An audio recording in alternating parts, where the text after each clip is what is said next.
Bonjour. Déconstruire sa vie pour la réinventer, la recréer. Mais est-ce que c'est possible? De toute façon, lorsqu'on sort de relations toxiques, et parfois même sans, mais les relations toxiques nous font énormément réfléchir à nous-mêmes et mettent à jour des blessures dont nous ignorions tout. Notre vie, de toute façon, est à terre. Ce que nous pensons de nous est à terre, ce que nous pensons des autres n'existe plus. Nous sommes figés, perdus, nous n'avons plus de capacité à voir, à nous voir, à comprendre, à nous comprendre. Alors que fait-on de ce qui est là? Que fait-on pour en sortir? Eh bien, pour en sortir, on déconstruit sa vie. On regarde sa vie passée, on essaie de comprendre ce qui l'a animé. Et là, on remonte jusqu'à l'enfance et sa problématique et tous les traumatismes qui sont enfouis. Et certains sont extrêmement difficiles à percevoir parce qu'ils sont profondément ancrés et qu'ils provoquent des réflexes. On peut les appeler comme ça chez nous. Déconstruire sa vie, c'est la revisiter. C'est faire tout un travail de compréhension, non pas de pardon, parce qu'il n'y a pas de raison de pardonner, mais de compréhension de ce qui a animé les autres qui nous ont entourés, nos parents, nos frères et sœurs, tous ceux qu'on a rencontrés jusqu'au dernier. Et puis, avec ça, bien le regarder, changer de colline, comme on dit, pour regarder la vallée, la regarder sous un autre œil, et se débarrasser de tout ce qui nous a été imputé ou que nous nous sommes imputés comme responsabilité et qui nous a amenés à cet état de mal-être. Alors parfois caché sous une sensation de liberté, parfois caché sous une apparence de joie, de vie tranquille, etc. Mais caché, bien caché. Qu'est-ce qui fait qu'on en soit arrivé là, dans notre vie, à être aussi mal que ça? Voilà. Et quand on arrive à détricoter cette pelote emmêlée, moi j'appelle ça démonter ce puzzle mal fait, qui semble en apparence coller toutes les pièces ensemble, mais non, il y a des pièces qui ont été forcées dans le puzzle et puis on a réussi à le faire tenir sans le faire flûte.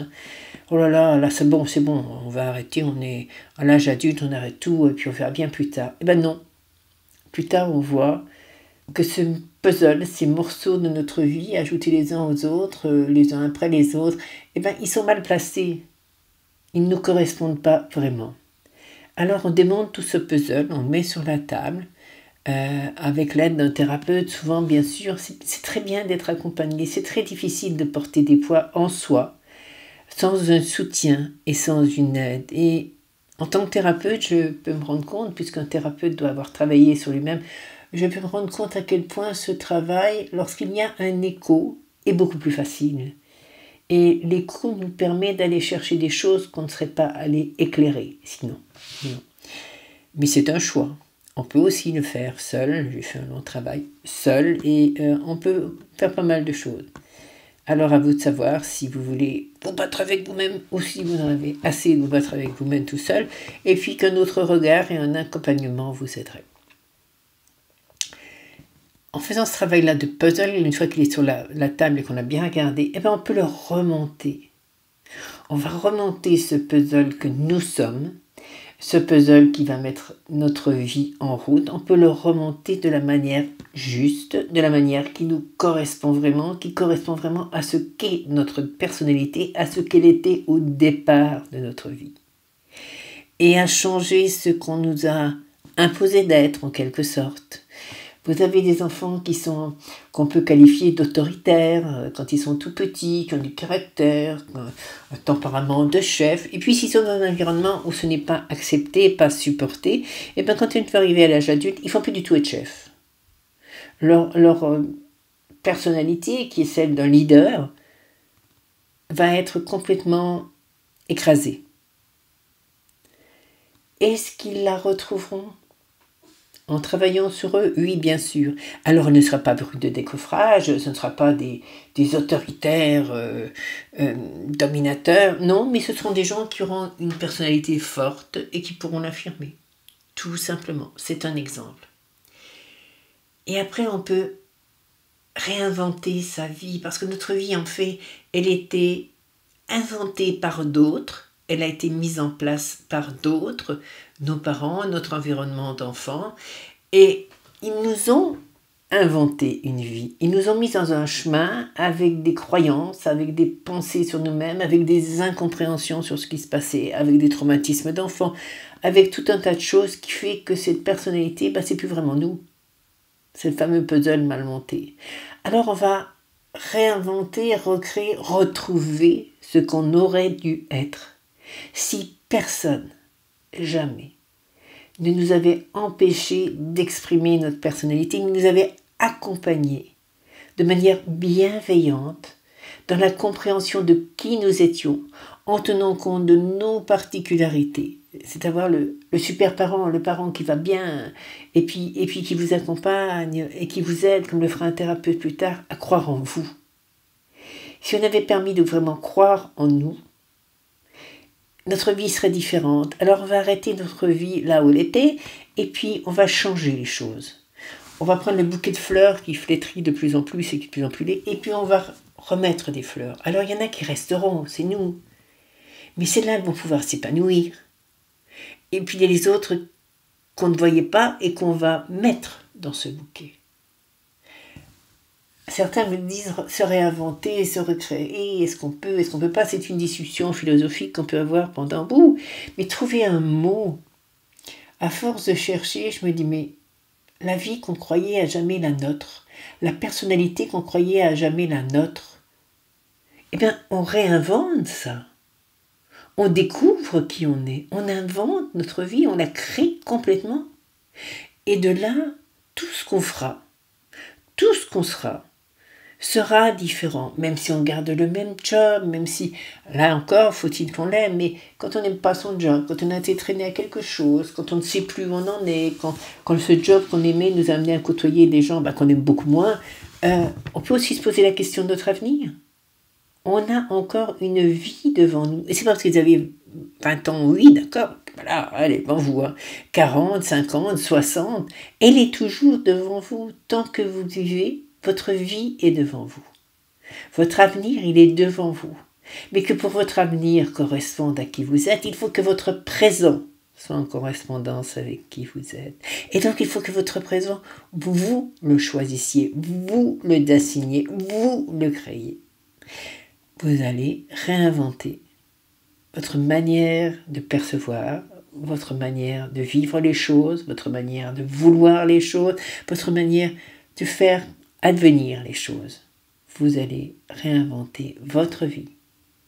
Elle sera ce qu'elle aurait dû être au fond de vous si on vous avait laissé être ce que vous voulez.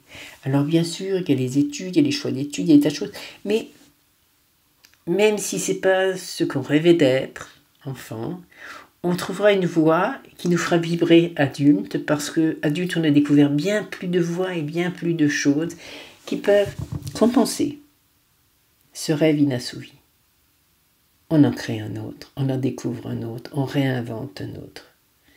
Ne croyez pas que c'est impossible, ne croyez pas que ce que vous êtes sera figé, ne croyez pas que les portes sont fermées. Elles s'ouvrent, ces portes, elles s'ouvrent sur notre bonheur d'être. Nous sommes vivants, nous sommes là pour vivre et vivre le mieux possible avec nous-mêmes, en harmonie avec nous-mêmes, quel que soit le monde qui nous entoure. Si l'on est en harmonie avec soi-même, on l'affronte mieux. On ne doit pas se dire mais à quoi bon, parce que le monde autour de nous en ce moment est vraiment pas extraordinaire. Non, il ne faut pas de à quoi bon. Il faut que moi je sois moi-même. Et si tous les êtres sur Terre étaient eux-mêmes, il y aurait beaucoup moins de choses sombres dans ce monde. Alors on ne peut pas changer le monde, mais on peut se transformer soi. Transformons notre vie. Faisons-en quelque chose de chouette qui nous plaît. Réinventons. Voilà, c'est le début d'une réflexion. Je pense qu'on reviendra sur ce sujet parce qu'il faut creuser et qu'il est très profond. Alors on va dire que c'est un résumé de tout ça. Mais si ça vous fait réfléchir, ça vous fait penser, n'hésitez pas à commenter ou envoyez-moi un mail. Moi, j'aime énormément qu'on m'écrive, qu'on discute avec moi. parce que beaucoup de webinaires viennent de vous ou de mes consultants, de la réflexion qu'ils ont sur eux-mêmes, de ce qu'elle fait naître en moi. Et c'est passionnant. Je vous dis à bientôt. Si vous avez besoin de moi, comme toujours, je le répète, mais certains arriveront peut-être sur ce webinaire sans avoir vu les autres. Si vous avez besoin de moi, je consulte pour l'association Libertaide. Le mail libertaide@gmail.com s'affiche sur l'image. Vous envoyez un mail, il me parvient de toute façon. Et s'il est confidentiel, notez confidentiel. Confidentiel Mao, il me sera transmis directement. L'association donc consulte aide. C'est bien de lui faire un don en échange, il y a toute une procédure et on vous en parlera par mail. Sinon, mais si vous êtes vraiment dans la mouise, on vous aide quand même. Bien sûr, on est associatif. On aide tout le monde.